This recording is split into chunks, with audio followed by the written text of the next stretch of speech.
We are featuring Bland Shire this month, and I am really excited to have two awesome women on this webinar with us. We've got Heather Ward, who runs Fat Bob and the Blonde, and some of you may follow her her adventures on socials, and Barbara Last from What's Cooking, both Cookin in West Wyalong. So, ladies, thank you so much for joining me on this session of talking about all things about Bland Shire. To begin with, I might even just share my screen and show people where Bland Shire and you ladies are. So we've got Melbourne down here, Canberra here, Wagga Wagga and Griffith, and this is Bland Shire. And Heather, you're actually based in Weethalle, which is about 15 minutes from West Wyalong, is that right? Yeah, about 60 k's, I think it is, from West Wyalong. 60 k's? Yeah, on the Midwestern Highway. Takes about an hour. No problem. So I guess, ladies, tell me a little bit about the Shire and what attracted you ladies to make a country change, because neither of you are from the town originally. Okay, I'll go first. I grew up in Sydney. My husband and I got married and moved to Orange. That was 20 years ago this year. We couldn't afford Sydney 20 years ago, so we started our trip west, landing in Orange, and then my husband got a job at the mine in West Wyalong out at Lake Cowell.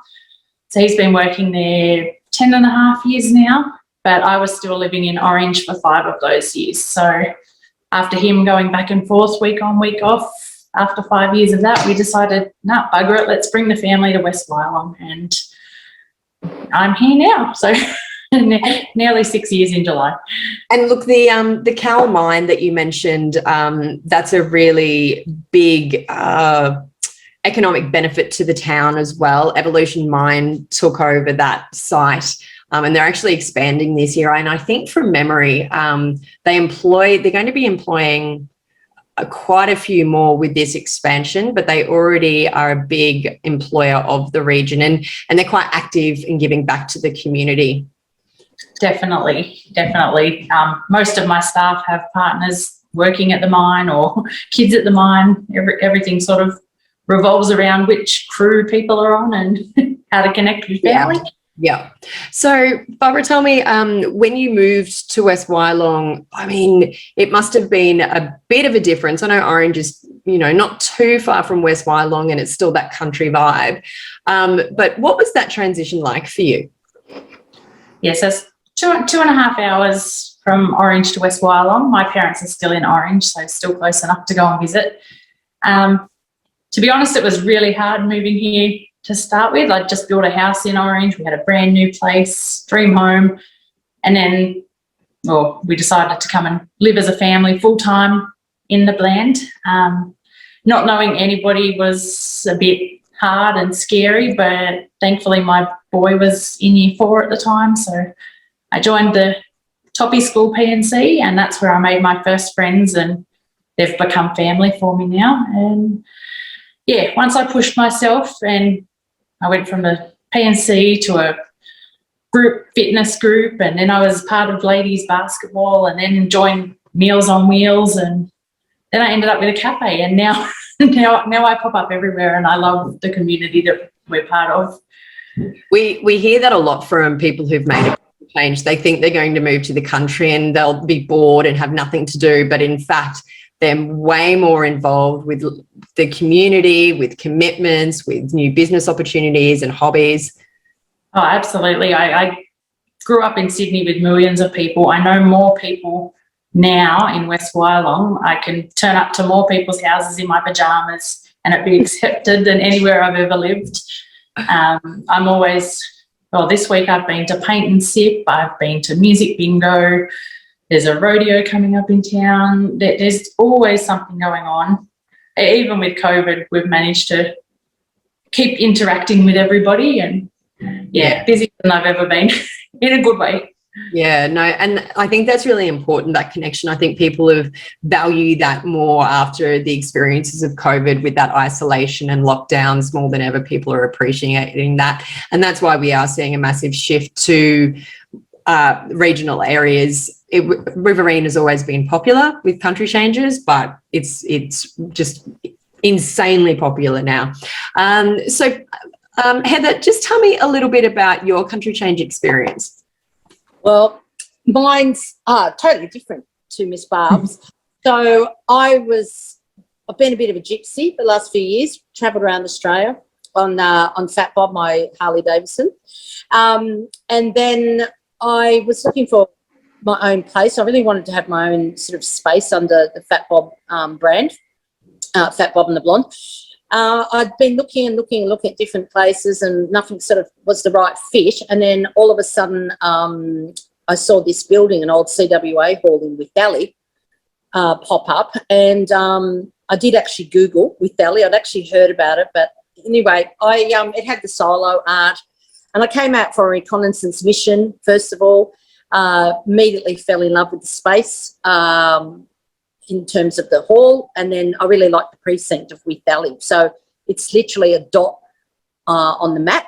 And when I've travelled, I've always liked the little small towns and villages. And so anyway, everything was lined up, all the planets aligned.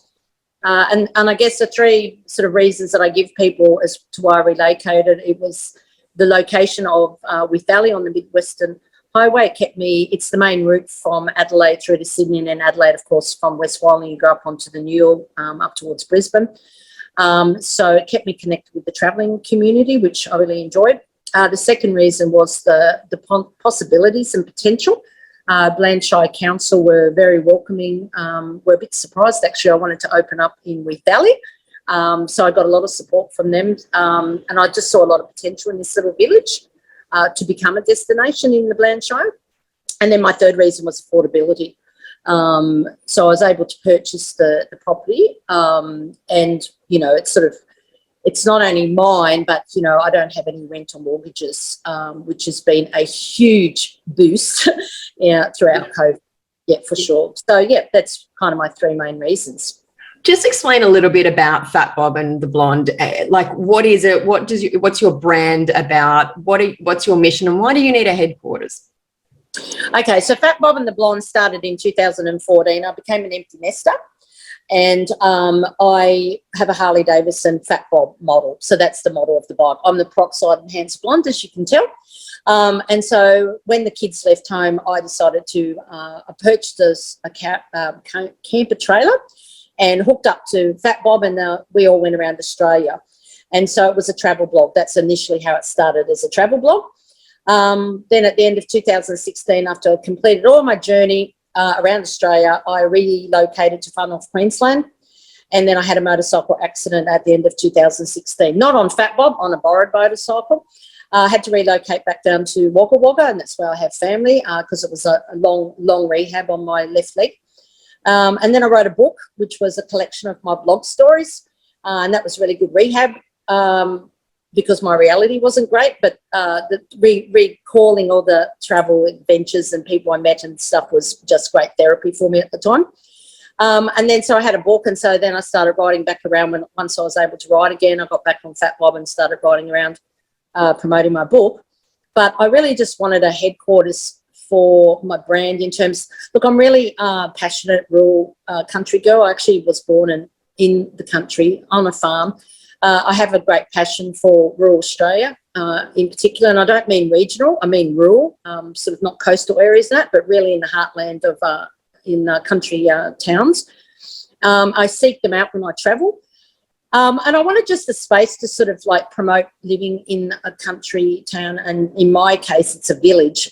There's only about 150 people in the whole village, I think, and then around 250 with the farming community. And I wanted to just sort of like promote, particularly for me, Barbara's a family lady. I'm a middle-aged woman. And I really wanted to highlight the benefits and opportunities in these small country towns for a lot of like the middle-aged people and single people, and particularly women.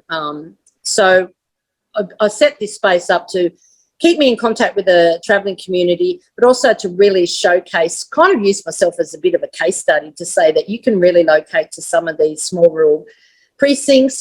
You can, it's low rent, or there is a possibility to buy, and you can run a business anywhere now with an iPad, a mobile phone, and I think coronavirus really, really sort of showcased that. I think there's so much opportunity to relocate to these smaller villages, which actually really need a population base. They need the kids coming into school. They need younger people and families coming to the rural areas to keep their villages alive. And then for me as a base, look, I just wanted to form like a collection of everything I love. So it's travel, it's motorcycling, it's food. I'm a bit of a foodie, although I didn't think I was setting up a cafe and running one, but here I am. You do a good job. Yeah.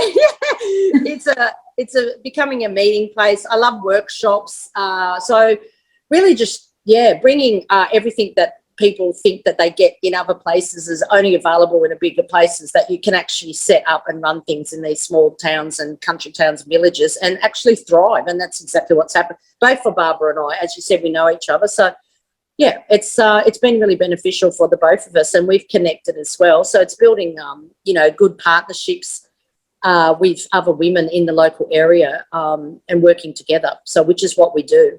Yeah, awesome. Barbara, did you want to comment on any of that?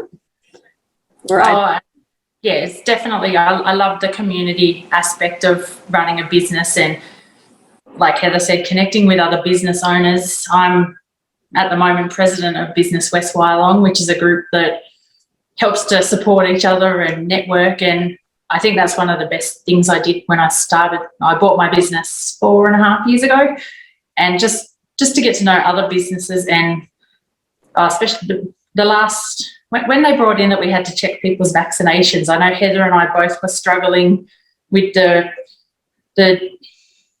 responsibility of asking people different. It's your medical history. It's not something I've ever had to ask as a business owner, and it was good to know Heather had posted something on Facebook, and I felt exactly the same way. So I didn't feel alone. We had the same struggles, and you support each other, and we got through it. This round, 3 rounds, whatever round we're up to. Who knows, hopefully the last. Yeah, hopefully this is it.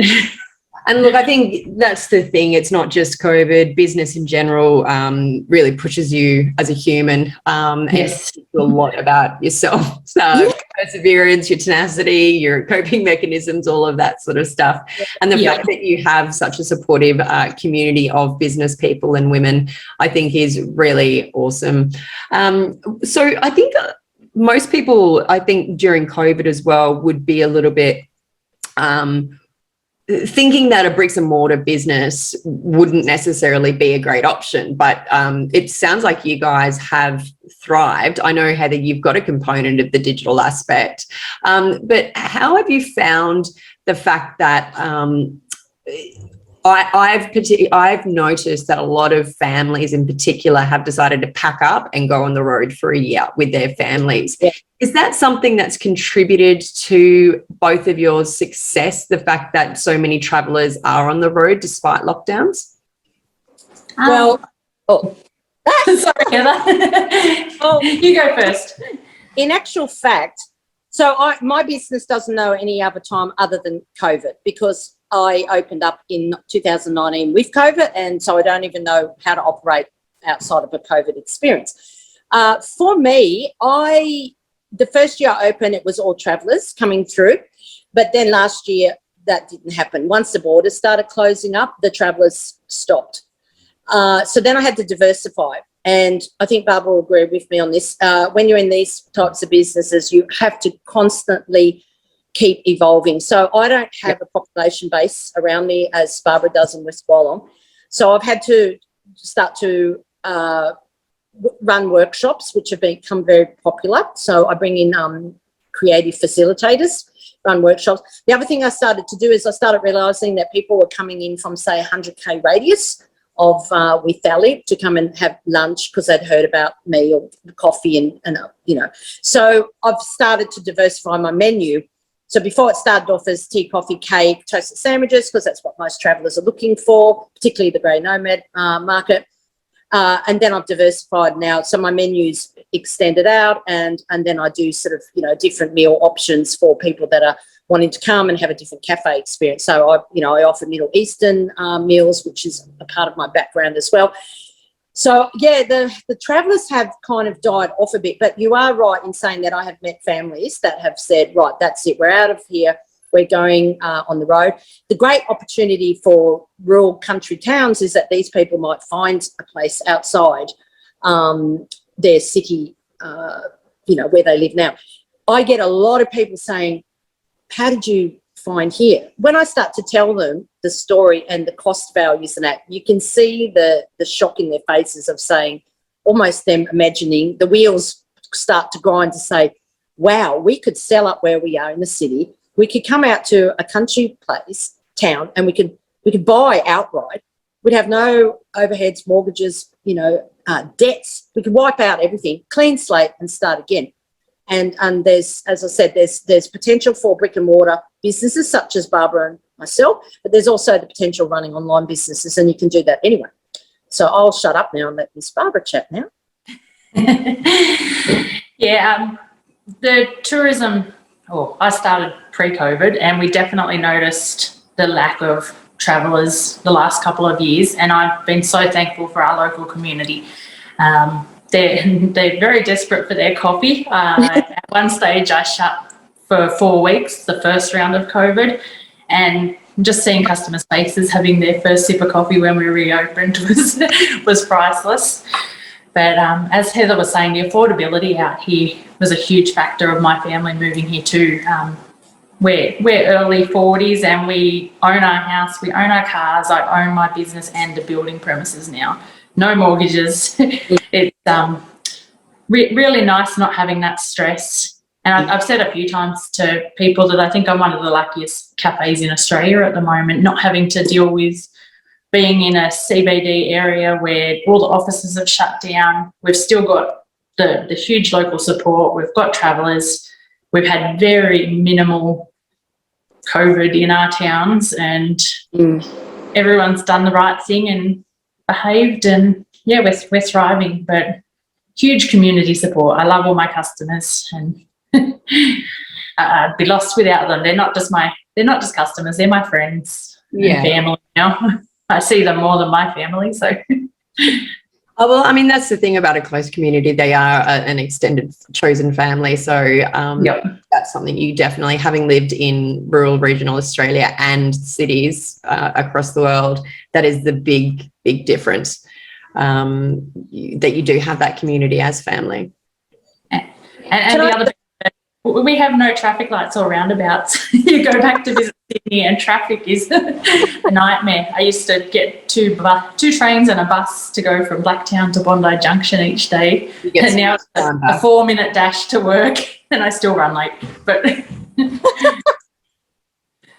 yeah, absolutely. I remember those days of travelling an hour plus each way to work, and I only 7 kilometres away from my office, and it's like I'm losing 3 hours a day essentially of travel, which was just insane. Like the amount of reduction of stress that I experienced when I moved back to regional, it was just amazing.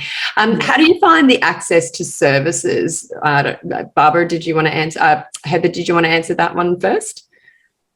Yeah, look, that's a little challenging here, being where I am.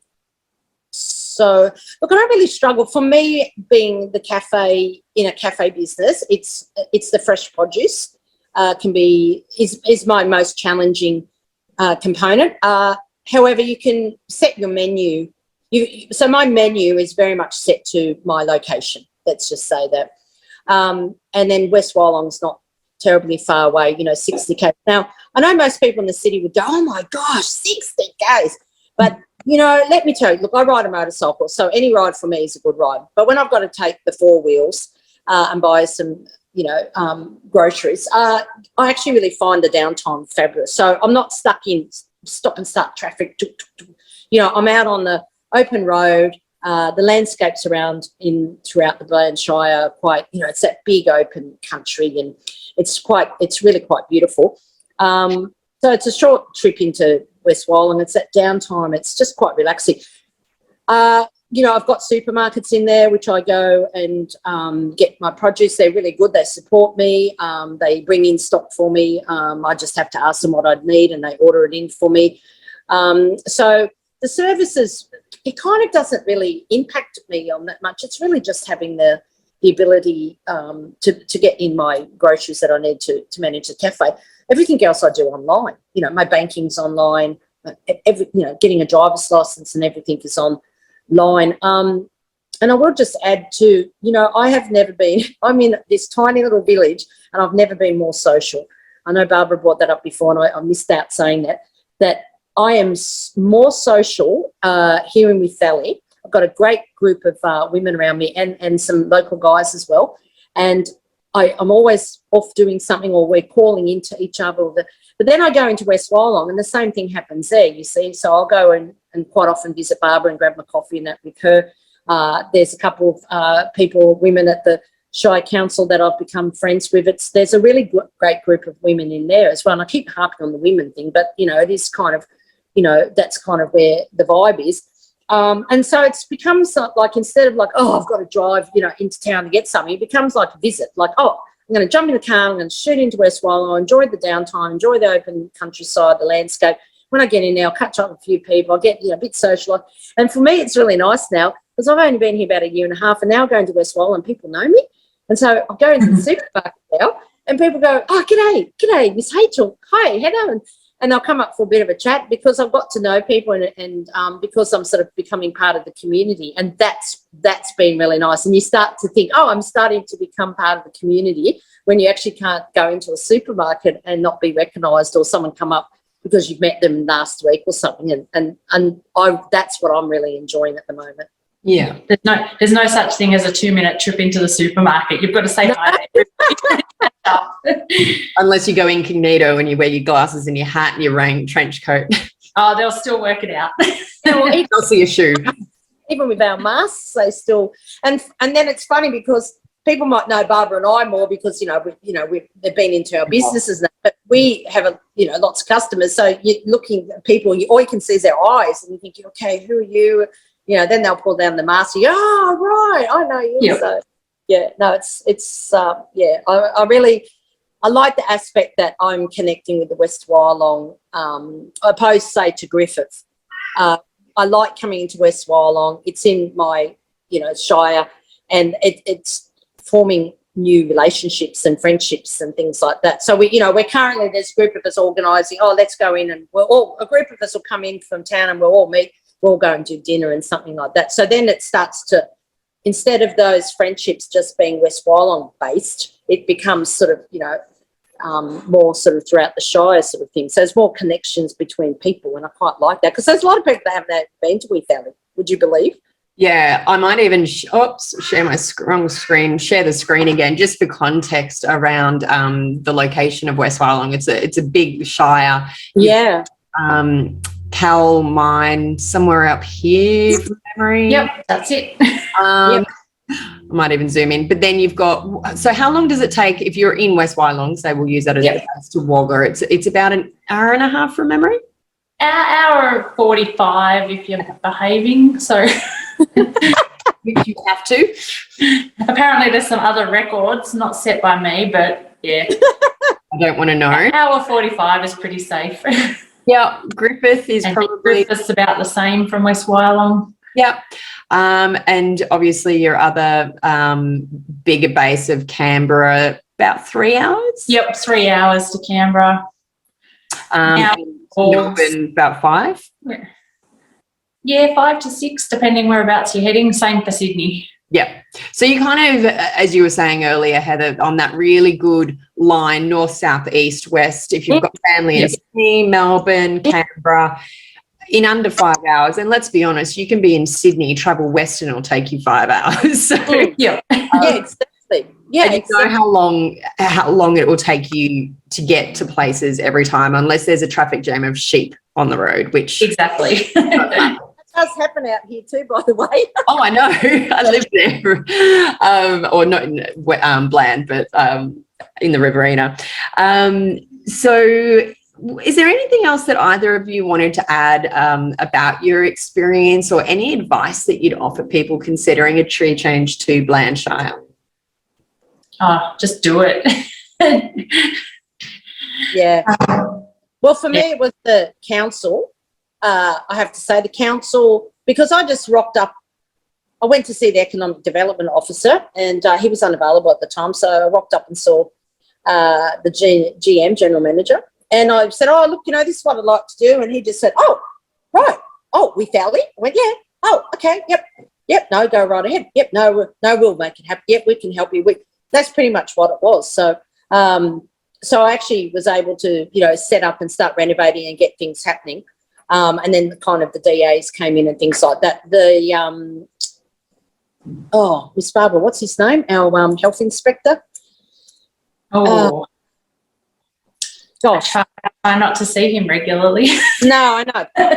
So he's also the one that's in charge of our DAs and so he just sort of comes in and we'll make it happen. Yeah, this is what we need to have. So rather than sort of getting blocked and saying, oh, you can't do this, and oh, your building's not ready to do this, and because I have an old CWA hall and then I've turned it into what I've turned it into.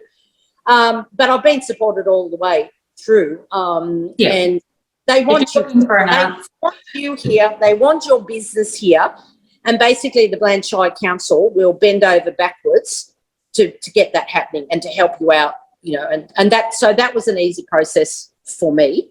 And then I just think do it. It's I don't know how people live in the city anymore. Look, I've done it throughout my life, but just do it, really, truly. And look, I really want to make a pitch here for middle-aged women. Middle-aged women are the highest rate of homelessness pretty much in Australia now, through all their circumstances of divorces, not enough super and that. And there are women that are living in cars and vans. And I just really want to sort of showcase these country areas as being a great place. If you don't have a lot behind you, to come out and relocate. And especially with the middle-aged brigade, we all have skills, we all have great knowledge and experience in our life. And I think rural places and country towns can benefit from that. But more so, it's financially viable for people to relocate. The friendship base is second to none. You really will become more socialised in a country town than you will anywhere in a big place. And it happens all the time. Lots of big towns, look, they're big and everyone thinks, oh, they're going to be great, but they're really cliquey. And unless you're in that right clique, it's really hard to break in. Whereas in the country towns, we're kind of all a bit more laid back and, we sort of want to see each other succeed in that. And then especially for women in business, there's quite a lot of us throughout here, isn't it, Miss Barb? We kind of all want to work together and see each other succeed. And, you got the support from, in particular, I want to call out Miss Riverina, Visitor Information Centre. She sends visitors and tourists out to the villages in particular. But, it's just about sort of, you just make connections, you build a great network. It's so much easier to do. It's cost effective and you can live a dream life. You can actually design a lifestyle for yourself, which is work and play all at the same time. Yeah, awesome. Well said. Anything else you'd like to add, Barbara? Don't be scared of, I was initially scared of the whole small town gossip. Everyone's going to know all your business or think they do. And while some of that might be a little bit true, the minute you need help, people have got your back. Yep. They're going to look after you. Everyone's got hearts of gold. Yeah. Absolutely. Can I just one thing on that? Sorry, I'm being a bit taking over, aren't I? That's okay. You know what? Because Barbara, you have staff, don't you, Dom? Yep, I've got about 10 staff. So I'm a little one-woman show out here, and I don't have any of the walkthroughs and customer base that Miss Barbara has. But that's another thing out here for me is I have this great group of women and girlfriends, and if they come in and they walk in and see that I've got a few customers in at once and, the kitchen's getting a bit messy and it's getting a bit unorganised and I'm a bit under the pump, they will just I don't know, probably I shouldn't be saying this, but anyway, they'll go into the kitchen and the dishwasher starts to be packed, a table might be cleaned and then, cleaned, they'll jump behind my, point of sale and start, taking the next lot of orders rather than have customers waiting for me. And like, I've never had that. I just think that's great. And, they've kind of got my back, and they're kind of like my Clayton staff, the staff that you have staff. I've had the same sort of friends and customers. Oh, we had a 20-hour blackout the other week, and I was worried about losing all my freezer stock and fridge stock. I put one little post on Facebook. Within an hour, the SES had me a generator. I had friends, not staff, friends turning up with barbecues, and we set up and did a sausage sizzle out the front for locals and tourists. And it was just that sort of awesome support that, everyone jumps in and helps when something goes wrong, and it was a really fun day. And I think what you like to summarize, I think what's really been driven home in this conversation is that, people in the country do want to see each other succeed because it's good for the town, the economy, children, future generations, all of that, which means that sometimes skills and abilities that you didn't even know were sitting there have that opportunity to breathe and come out. And it's this transformation or a little butterfly that can emerge sometimes because you do have that opportunity to feel supported. And it also means that bureaucratic red tape can sometimes be decreased quite dramatically. Things get through faster because you're not having to, in the cities, big checks and balances of paperwork and all that stuff. So it does become easier in lots and lots of ways. So, it's great to hear your stories, ladies. Any final words before we wrap up? No, just you won't regret coming and joining the Bland. It's a lovely place to live, and my 15-year-old son has said even if he wins billions of dollars somehow, he's never leaving the Bland. Awesome. Well, I'm just going to say, come on, everyone, come out and let's unbland bland. Oh, we're not bland. There's plenty of colour here. But and look at your beautiful black backdrop there with blue. There's lots of colourful people, and there's just we're not bland at all. So come and help us unbland bland. Awesome. Yep. Thank you so much, ladies. It was an absolute pleasure chatting with you again, and look forward to sharing more of your stories in the future. Lovely. Thank you. Thank you. All right. Have a good day, ladies. Bye. See you, Eva.